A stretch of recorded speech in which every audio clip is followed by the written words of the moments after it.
बोलूनी सोपी प्रपंच भाषा, आखीत परमार्थ रूपरेषा, न काढिता कोणाच्या वर्मा दोषा, शिष्य संतोषा राखीत।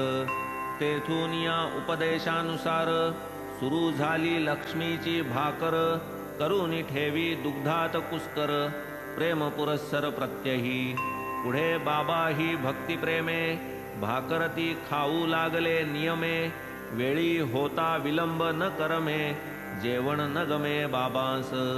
होता लक्ष्मीच्या भाकरीस वेळ, जरी पात्रे तै वाढिली सकळ, जेवावयाचा टळेना काळ, मुखीन कवळ घालीत। निवून जाईल पात्रीचे अन्न, भुकेने बसतील खोळंबून, परी लक्ष्मीची भाकर आली आवीण, अन्न सेवन होईना। पुढे काही दिवसवरी बाबांनी प्रत्यही तिसरे प्रहरी, शेवया मागवाव्या लक्ष्मीच्या करी, सेवाव्या शेजारी बैसून। बाबा सेवित अतिपरिमित, शेष राधा कृष्णेस देत, याच लक्ष्मीचे हस्ते देववीत, उच्छिष्ट प्रीत बहुती जला।